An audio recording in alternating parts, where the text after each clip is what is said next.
Hello, you seen Kanye West, J. Fold attacks Drake, J. Cole attacks Drake. Huh? What's poppin', y'all? Just like I told you guys a little while back, once this whole thing happened, Ye could not allow two other rap stars to take the shine from him. He only allows people to take the shine when he wants it off of them. So when he's on a cool down period, like you remember sometime last year when he was just in Japan kicking it, we didn't hear from him for several months. He was in Saudi Arabia. He's like, yeah, you can have your thing. But if he's in rollout mode, he's in post Vultures mode, he just got a #1, he couldn't allow it to happen. That's why, if you guys remember, when Like That first came out, Ye decided to take shots and say, oh, I washed, everybody knows I washed Kendrick Lamar on No More Parties, and took shots at Drake. Oh yeah, I washed Drake at the Free Larry Hoover concert, which was facts. Absolutely facts. Although Drake didn't play all of his hit songs, which it wouldn't have even made a difference. Ye's catalog washes Drake's catalog. It's not even a comparison. Just don't even bother. Musically, that is, especially the diversity of music and the production, it's just incredible. Yeah, that's true. You have to be a delusional Drake fan to disagree with that. With that being said, though, an artist circling back to Ye hopping on this Like That remix, which is already odd considering you just went at Kendrick. I don't know how this whole thing happened. I don't know if Kendrick approved this because this is Metro Boomin's song. Bruh. He changed. You think Kanye gives a fuck about anybody's approval when it's going against Drake or anybody that's like opposed to him or quote unquote an industry plan?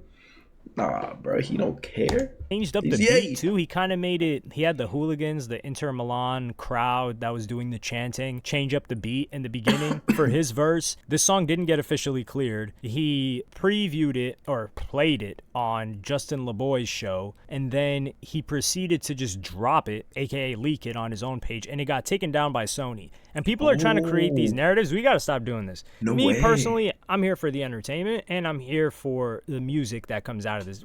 We've got these guys working overtime for our entertainment and enjoyment. That's what I'm here for. I don't think Kendrick working overtime, bro. I still ain't heard another song from this nigga, bro. I'm starting to think he didn't really mean to call him out or something, maybe. Like, maybe he just was, like, doing it for fun, and then he's like, oh, shit, this got really serious. Because, like, bro, where you at? How you gonna, like, start a war and then be gone? Don't care who wins. But let's say you're somebody that wants Drake to lose. You can do that without creating fake narratives and lies or leaning into them. For instance, oh yeah, you know, Drake got the Like That remix taken down, or they took it down because no, Sony took it down. Drake has nothing to do with Sony. Drake is Universal. So the reason Sony took it down is because I think Metro Boomin and Future are with Sony. At the very least, I know for a fact Future is with Sony because Epic is with them. And he has a licensing deal, some sort of deal that allows them to do whatever they want with his music. So the fact that Ye put out a remix with Future on it, they're not letting that happen. They took it down immediately, and they either got to get the paperwork straight, they got to get it cleared, or it's just not going to drop. Song right now, isn't it? You know, Ye's impulsive. He decided to drop it. I like the remix, but I don't like the fact that Ye changed up the beat. I think Ye should have just fit himself into what the song already was. The song did not need anybody else. Absolutely not. The song is great as it is. Regardless of what people say, that line is memorable by Kendrick Lamar. It's just Big Me. It's hard. It's a banger, club banger. It's been #1 for who knows how long, like 3-4 weeks. But before Taylor Swift takes the #1, it'll still stay top 10. Top 5, probably. So it's a hit song, and we already had Future and Kendrick on it. We don't need anybody else. But they got Ye on it, and like I said earlier, I don't like the whole ganging up on Drake thing. I do think Drake that over time, if they expose maybe like nasty behavior Drake was doing, people in the middle will start to look at him differently. But Drake stans, this is how you know somebody's a Drake stan. Ask them, hey, what has to happen for Drake to lose this beef? And what has to happen for Drake to lose this beef? They'd have to say some crazy ass shit, or Kendrick would have to out rap him. But I don't know if he could like out battle rap him because he still ain't dropped, bro. It's going to be like a tongue twister. They're not even going to be able to utter words. Did I do that? No. Because in their mind, he cannot lose. So for somebody's mindset that says, hey, this person cannot lose, it doesn't matter what you do. So that's that. But I love the fact that Ye decided to come at J Fold. We're turning J Fold into a punchline. We can agree on that. He's going to be the hip hop punchline. No more top 3, no more big 3, no more top 10. Get him out of here. And it's so fitting that his next album is supposed to be the fall off, because boy, is he living up to it. Guy already fell off before the album even dropped. can't even listen to the dude's music, honestly. I I was saying agree, the other bro. day, Just I was don't kind of like the trying to same. convince myself, like, yeah, you know, like this guy's music is kind of good, but I just can't enjoy it anymore. I can't look at it the same. The guy played us for fools. So Ye coming at him like, play J. Cole, get the cat dry. I love the fact that he took shots I at seen J. something. Cole. I can't even think of a Drake line. And then there's a video of him where he was talking about where he was in the studio with Drake or something. And he's like, I couldn't get like 20 artists to write like Drake or something like that. Like, bro. Clearly, you know. I can't even think of a Drake line. Come on, man. You just got to look through your own catalog to find some Drake lines. Yeah, Drake truly has writes for him. collaborated with Ye in writing before. So come on now. You can't do that. Everybody knows Drake lines. 25 sitting on 25 mil. I'm somebody that can't really recollect lines like that off the top of my head. If you play the beat to a song and maybe like the first word to songs that I know, I could probably rap damn near the whole thing. But off the dome, coming up with lines, it's not an easy task for me. But I could easily do it with Drake. I could do it with Ye too. But to say that you can't even think of a Drake line, you're just lying to us, Ye. That's true. We don't need that. Now when he says, "Where's Lucian? Serve your master. You caught a little bag for your masters. Lifetime deal." He's kind of cooking on that point. But was Drake ever in the battle of, hey, I own my masters? I don't think that was ever his battle. Or like, I'm the business guy of hip hop. He's just been the rapper. OVO since the start, so. Can you really call him a rapper? Or give him the title of rapper? Or let's say rap artist, right? The one thing that I found odd was when he said, I just effed your chick in the Sean John tank top. Like, who is dropping a I was gonna Sean say, John? Yeah, P. Diddy reference in 2024 is insane, bro.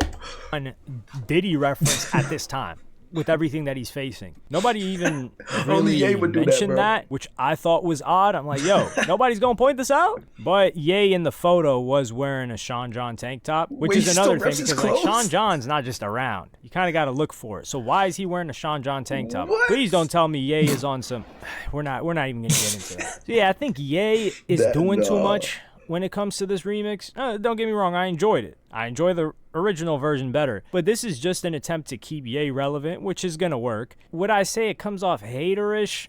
I mean, he has problems with Drake and has had problems with him for a very long time. That's something that's not going to change. So can we really call it hating? The thing is, we don't see the hate that Drake has for Ye very visibly. Like, Ye is very difficult for him to kind of be sly about things. He's a very upfront, forward person, abrasive even. Jay-Z's very different. Jay-Z's a little bit more, or Drake is a little bit more like Jay-Z, where they'll throw some subs or they'll try to have tact in public with things, which over the long term, it keeps you in a more favored position, as opposed to Ye, where he's peaking in terms of how much people love him and he's bottoming in terms of how much people hate him, and he's going between both extremes. Whereas Drake and Jay-Z, they don't really get hate much, if at all. Like, people may not like them, but there's nothing that Drake has really done. Like, yo, Drake is, people that would find things that Drake did really weird if someone else did them, they're like, oh yeah, Drake said he did that, and like, you can't use that against him anymore. Really? So if R. Kelly this